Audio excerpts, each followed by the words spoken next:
On day 2 of the Maandamano demonstrations called by the Azimio chaps, there are some very interesting patterns that are beginning to emerge.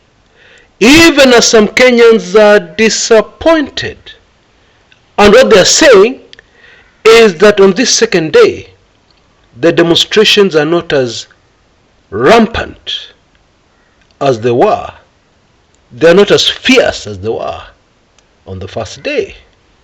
But then those who are saying that, of course, are not seeing the big picture, which I want us to analyze thoroughly in this video. We have quite a lot to unpack. Yeah. So get your popcorn, get your coffee, get your favorite beverage, sit back, and let's break this down. Now, a few moments ago in Parliament buildings, Azimio MPs held a press conference, and the main man at that presser was the minority leader in Parliament, Bwana Opiyo Wandayi. Now, Honorable Wandayi, in responding to a question that is on the minds of many, many Kenyans, which is simply, where is Raila Amolo Odinga? Yeah, in response to that, told the press that what we have here is the people's movement. Yeah, and therefore the leader, Raila Odinga, does not even need to be present. Things will continue as normal. And of course he reassured Kenyans that Raila is okay, yeah, wherever he is. But he did not reveal the whereabouts of Raila. Now, towards the tail end of this video, I will look a little deeper, yeah, and give you some very interesting information about Raila's whereabouts. Yeah, so stick with me. Now, I must start by confessing that I have absolutely no idea, zero idea, what the government's game plan is here concerning the Maandamano. Yeah, and I'm saying that with all sincerity. Because, sample the following. William Samoei Ruto's regime has managed to attract the attention of Amnesty International. Hey, do you know who those people are? I'm sure former President Daniel Toroitich Arap Moi is standing in his grave at the mention of Amnesty International. Hao majamaa walipatia Moi shida. Yeah. When you attract the attention of Amnesty International, my friend, and you want to continue ruling an African country, indeed you want to continue ruling any country, let me just put it like this. It is not a good thing. Indeed, this regime has managed to attract the attention of human rights groups. And it is interesting that Opiyo Wandayi, in his presser, in the safety of Parliament buildings, oh yes, it appears that there's a problem for Azimio leaders. Many of them have been arrested. Yeah, and we'll come back to that in a bit. So this regime has managed to attract the attention of human rights groups all over the place. And I believe you have seen what is circulating on social media, yeah, which is a clear indication of police brutality. In fact, it goes beyond that. Unaweza kusema kwamba hao watu, polisi wetu, wanamaliza watu. And there is plenty of video evidence all over the place. So my question is, to what end? Why would a government which wants to remain in power do something like that? Allow the police to behave like that? Why? And it even goes beyond that. We have all heard, I mean it is not news, that William Samoei Ruto, in summoning a parliamentary group meeting in State House, instructed legislators and leaders to go back to their home areas, the areas of influence, and stop the Maandamano. Now hold on a minute. There is something here very important that everybody has missed. In stopping Maandamano, in stopping the people of Kenya from exercising their constitutional right to picket, to assemble, to demonstrate, as long as they are unarmed, as long as they're peaceful. In doing that, what are you actually doing? You're actually contravening the Constitution. Bila kizungu mingi, it means that somebody can take you to court for stopping Kenyans from exercising their constitutional rights. That is really what it is. So my question still, let's stick to what I'm saying here. My question is, why would a government want to do all those things? Wouldn't those things work against them rather than for them? Yeah, because already we see Amnesty International and others are interested. They're taking notes. The ICC is collecting evidence. Why would you want to do all that? To attend? How will it assist you in remaining in power, in governing? Please, somebody educate me. I have no idea. And of course, Azimio and Raila Odinga, who are very experienced in attracting the wrong kind of attention for a government. Yeah, Raila has been doing this all his life in fighting for a better Kenya. Azimio have taken full advantage. And therefore, what we have here is a situation where this government has moved from a position of weakness to a position of even more weakness. You see, what is very clear here is that Azimio are doing a lot of things. They have a lot of very effective, deadly balls in the air at the same time. And they're managing to keep those balls in the air. I'm talking about signatures. I'm talking about international community attention being attracted. I'm talking about the protests, successful protests by the way, yeah, etc., etc. And then when you look on the other side, the government side, they appear to have no response. And where they have responded with blunders. Blunder after blunder after blunder. That is really the correct situation in our dear motherland of Kenya. In other words, our dear government is shooting itself in the foot. That's really what it is. Indeed, the William Samoei Ruto regime has been doing this right from the word go. Yeah. When they forced upon the people of Kenya, who are already suffering, who are already struggling, yeah, to put food on the table, when they put on the people of Kenya by force Finance Bill 2023, because what that bill did, it turned all the people of Kenya against this government.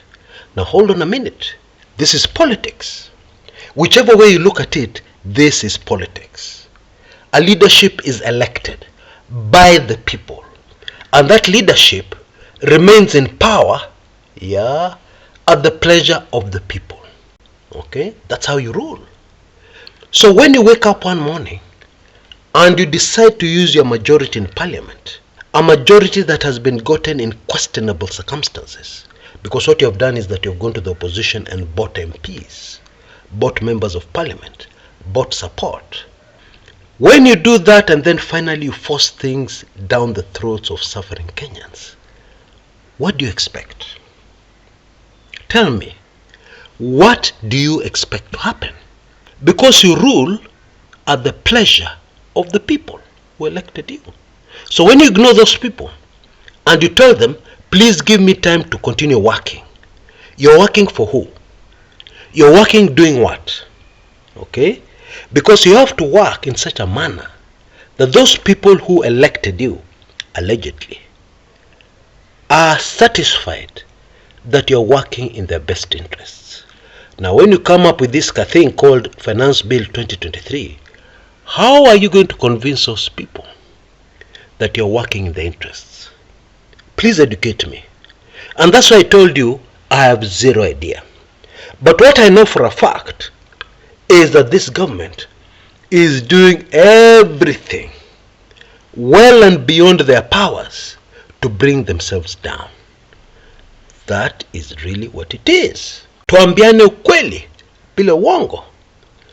Now, a few days ago, somebody who's definitely in the Ruto camp shot me a few SMS messages, and he referred to a very old clip of Raila being interviewed about the cost of living in the country. And in that clip, Raila said very clearly that sometimes people blame the government because there are factors outside. There are factors which the government can do nothing about, external factors, which work against the people and against that government, keeping the costs of living low. Okay, that was very clear. So this person in this SMS was asking me, what is different now? Why is Raila complaining about the cost of living now? I almost fainted. Hey, let me just be very honest without being insulting. Let me be very polite and say the following. I believe there are very many Kenyans in our country today who need to go back to their schools and wherever they got their education and demand a full refund. And if that refund is not forthcoming, they should go to court and file a lawsuit suing those educational institutions for completely failing in their work. Gosh, I mean, this is common sense. Kenyan people are suffering now because of the cost of living now. Whatever happened in the past, whatever pressures there were in the past about the cost of living is nothing compared to what is happening now.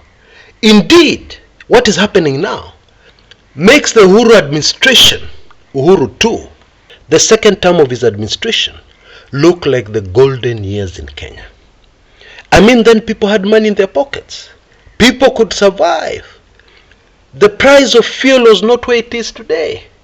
The price of so many things was not where it is today. Okay? In my opinion, this person who was wasting my time with these SMSs is really just a tribal supporter of the current regime.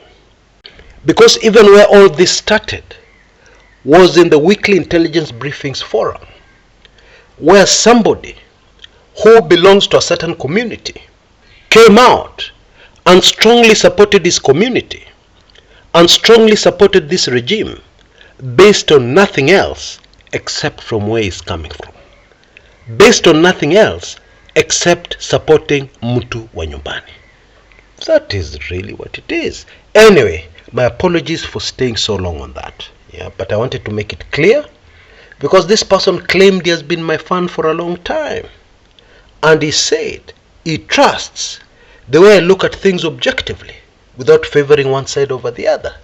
And he appealed to me to save Kenya. Yeah, how? By supporting the Ruto presidency. I mean, seriously. Seriously? Seriously? I support this regime abandon the people of Kenya who are suffering within the country called Kenya? That is how I'm supposed to save Kenya? I think kizungu ilikuja na meli. What you really mean is that you want me to save your tribesmate. Okay? And that can never be in my agenda. Never, ever. Okay? I am for the Wanjikos, the people of Kenya, the long-suffering people of Kenya. Okay? Anyway, let's move on. Folks, we have a very serious problem here. On day 2 of the Maandamano, when the Kenyan economy has been paralyzed, government is not collecting revenue the way it should, because the activity is minimal. Even though we have seen clips that in various parts of the country things are normal, allegedly. Everybody is going about their business. Wacha tuambiane ukweli. There is a difference between propaganda, governance, and the reality on the ground. The reality on the ground is that the vast majority of people have said no, a very loud no, to this administration. And therefore that is why they have joined in the demonstrations. That is the reality. Indeed, it is super fascinating that even in areas of the country that are normally quiet, like Ukambani, we are now seeing very strange things happening. Because one of the casualties of the Mandamanos yesterday was somebody from Ukambani, a Mali, a small sleepy town within Makueni County. The same county where we saw in earlier Mandamanos the protesters overpower the police, and they actually chased them. Police had to run away, run back to base. Okay, that's the same county, which is strange. We usually don't have problems in this part of the country. The Kambas are very cool people. They don't demonstrate. They prefer to suffer in silence. So we need to ask ourselves a question. What has changed? Because something has definitely changed. And this is actually a very red flag to tell Kenyans that all is not well in our country and that the situation needs to be arrested as quickly as possible. We really need to address the cost of living as soon as possible, like yesterday, like last year, in order to save the country from tragedy and disaster. Now, the latest coming out of Makueni, this news broke just minutes ago, is that a police officer has been arrested for participating in the demonstrations. And now that officer, who is a police constable, that's a low rank, is now in police cells, waiting to be arraigned in court. Now, this is yet another red flag, because it tells us, it gives us solid evidence that there are people within the police force who are supporting the rest of Kenyans, in fighting for the lowering of the cost of living. Now, that is not good news. That is very bad news. Because we all know that the police play a very key role in keeping the peace. So if we have the police not keeping the peace, you and I are not safe. It is nothing to cheer about. And the news gets even more alarming than that. I know not all of you will agree with me. But trust me, I have the experience. And I can tell you, this is not a good thing. It's not good news. Now, there's some video footage, photographs taken of police wakipiga watu risasi. And we have all seen this evidence of what the police are doing. But have you ever asked your question, who took those videos? Because those of us who are in the media, we can judge the proximity of the people who took those videos to these offending police officers. It was very close. And therefore it clearly suggests that actually this footage was taken by people in the police.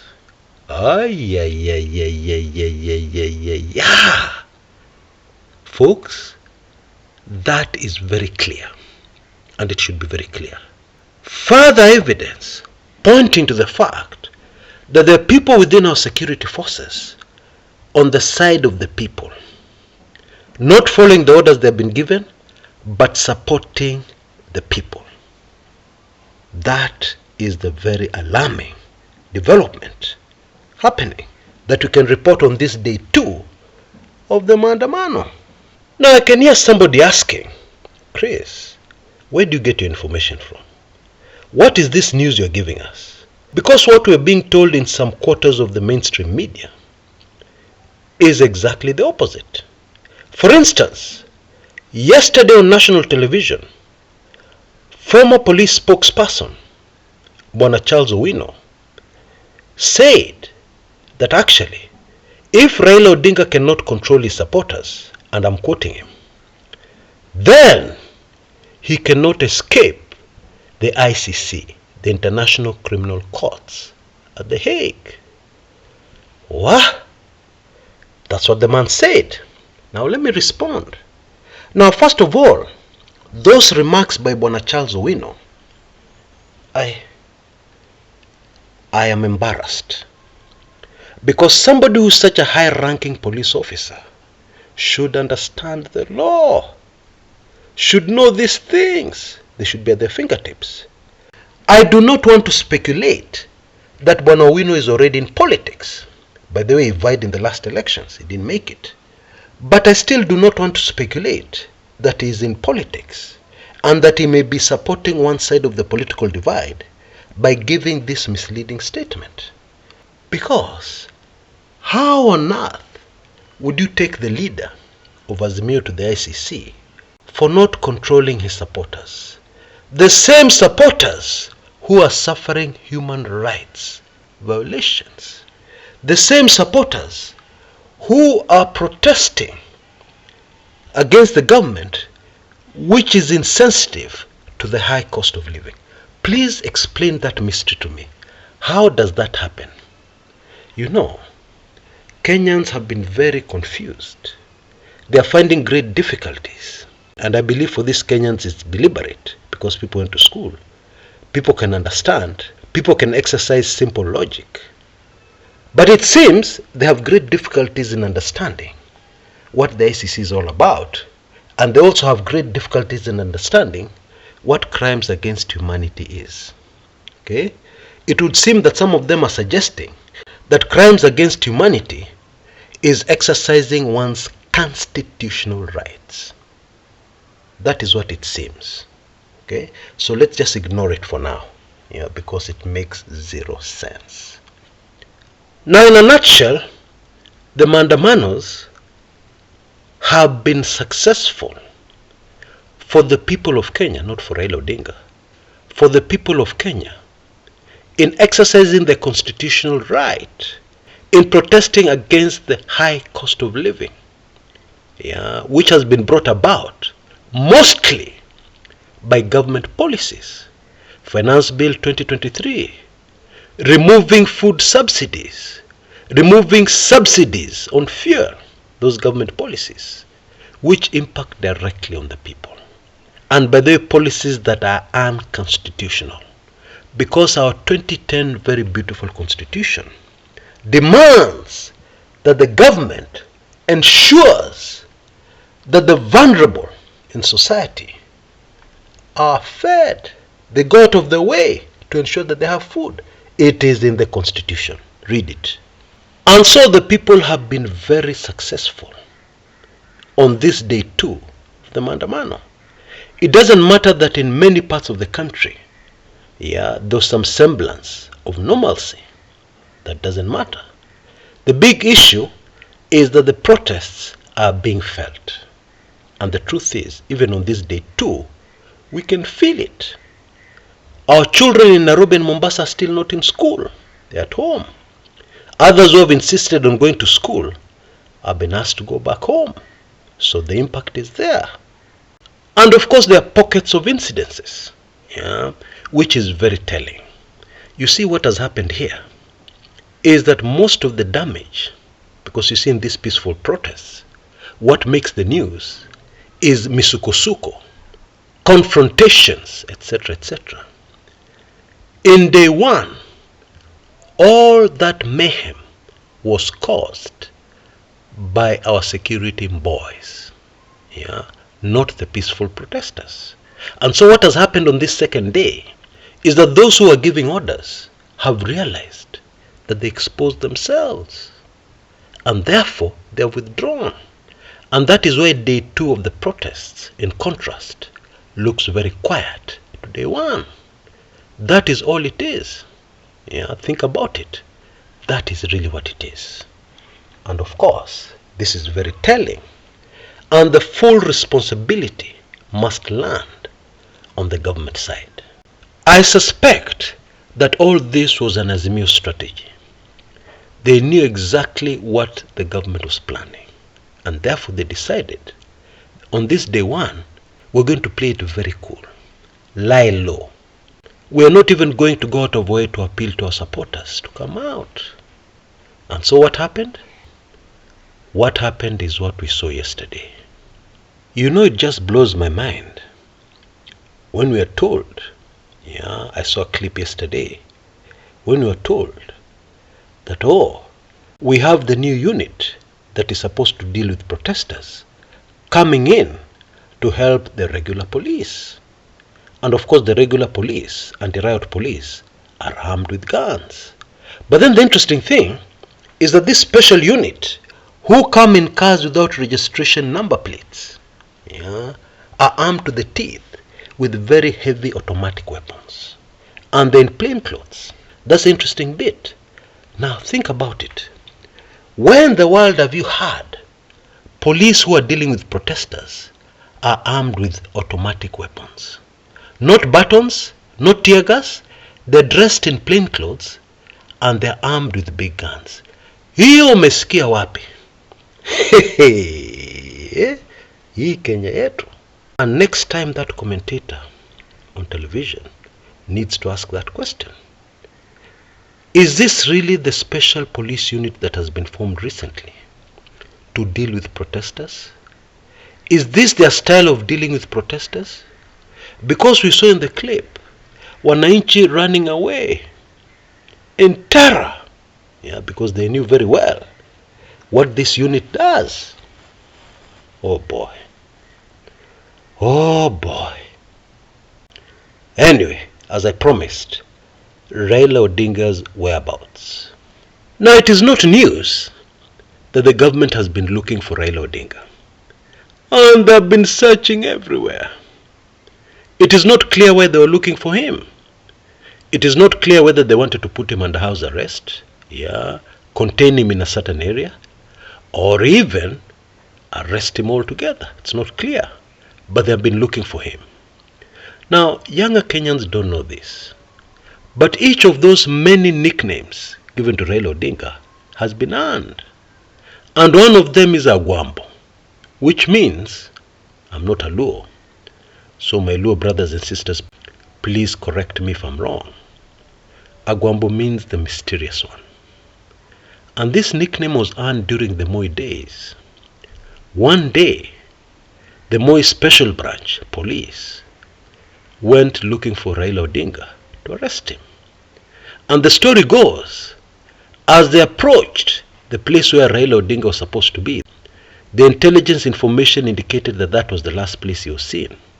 As they approached the place, they saw an ordinary Kenyan on a bicycle, and they approached him and they asked him, "Do you know Raila Odinga?"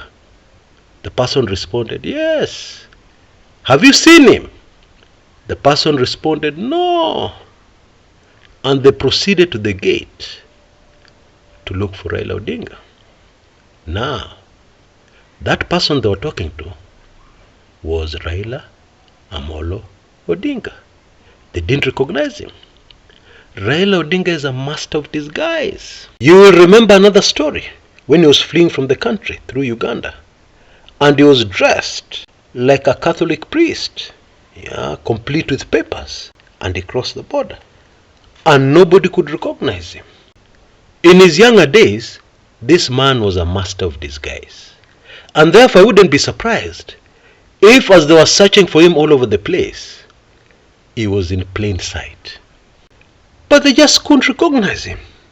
I believe even Raila enjoys when he's in disguise. And there's something else. Raila's intelligence, ability to get information that is difficult to get, is second to none. And therefore I'm sure he knew what was planned for him yesterday and today and maybe tomorrow. And therefore he took precautions. Okay? Nothing wrong with that. And we've even heard a very well-known UDA propagandist, a man called Dennis Itumbi, tell us that actually Raila Odinga is not well, that he's ailing. We were even told he had visited a certain hospital in Westlands. We were told even that he had visited Nairobi Hospital. Well, it is possible that a person resembling Raila Odinga was seen at all those locations. And it is also possible that none of those people were actually Raila Odinga. What am I driving at? Well, we know now that Azimio created a lot of red herrings yesterday about Raila Odinga's whereabouts. And I actually fell for one of them. Yeah, the one showing Raila playing Ajua. Ajua is an African board game. Yeah. In that video, yes, it was Raila, but it was taken some time back. It was not yesterday. So what am I saying? It seems that the Azimio strategy was also to send people in the wrong direction and cause even more confusion about the whereabouts of Raila Odinga. Well, let's wait and see how this plays out. But for the time being, that's my take from where I sit, and based on the information I have, that is what I had for you.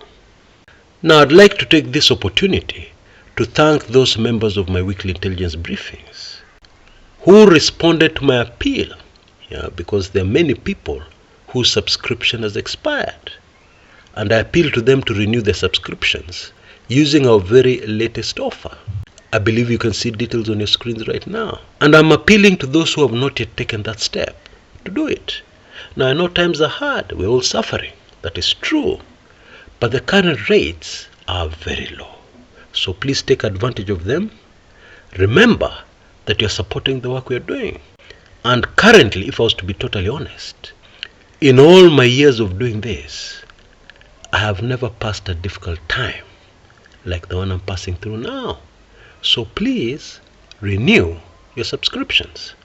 Now, of course, this doesn't apply to those participating in our media giftings. Yeah, by the way, thank you so much. I'm so grateful.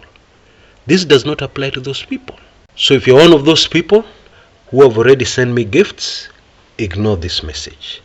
Otherwise, for the rest of us, please renew your subscription. Please ensure it's up to date. Please don't frustrate the fight for a better Kenya.